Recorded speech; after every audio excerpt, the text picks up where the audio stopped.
अभी कुछ दिन पहले ही घर में नई नई बहू आई थी। मेघा जी आज थोड़ा ज़्यादा ही व्यस्त लग रही थी। नौकरानी को बार बार हिदायत दे रही थी, देखो किसी चीज़ की कमी नहीं रहनी चाहिए। आज मोहल्ले की औरतें मुंह दिखाई के लिए आ रही हैं, और जो मेहमान शादी के समय में नहीं आए वो भी आज ही आ रहे हैं। तुम सब की खातिरदारी का ख्याल रखना, किसी चीज़ की कमी नहीं होनी चाहिए।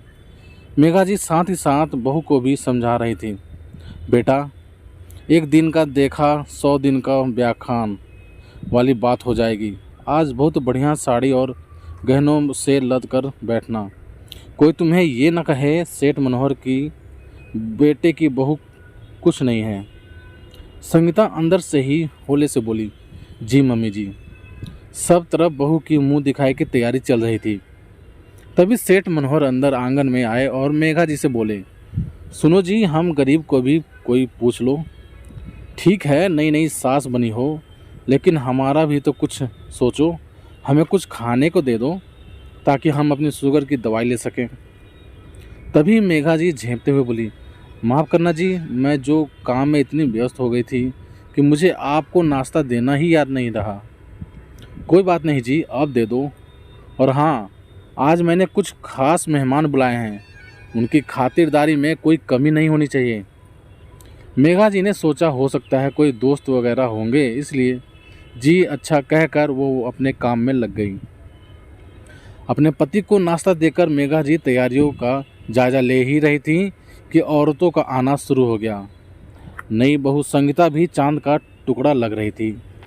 सभी औरतों ने जी भरकर आशीर्वाद दिया नई बहुरिया को। इतने में जोर जोर से तालियों की आवाज़ें आने लगी। तभी मेघा जी की बहन बोली, लो जी, जिसकी कमी थी वो लोग भी आ गए। आंगन में 5-6 किन्नर अपने साजो सामान के साथ दाखिल हुए। किन्नर परंपरा के अनुसार जोर जोर से ताली बजाने लगे, और उनमें से एक बोली, क्यों सेठानी, क्या सोचा था, अकेले अकेले ही बेटे की शादी कर लोगी? हमें तो हमारा नेक चाहिए ही। मेघा जी की बहन तपाक से बोली, कुछ नाच गा कर दिखाओगी तभी तो नेक मिलेगा।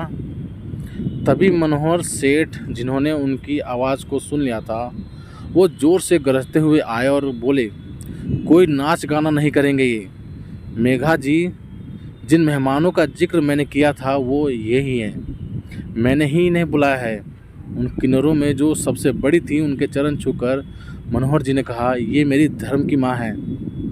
इतना सुनना था कि मेघा जी ने सिर पर पल्लू किया और अंदर से आरती का थाल ले आई, और दोनों पति पत्नी ने मिलकर बड़ी किन्नर की आरती उतारी। फिर वही काम बेटा बहू दोनों को करने को कहा। दोनों ने उन बड़ी किन्नर का आशीर्वाद लिया, जिसके फलस्वरूप बड़ी किन्नर ने अपने हाथ की सोने की कंगन उतारकर बहू को पहना दिए।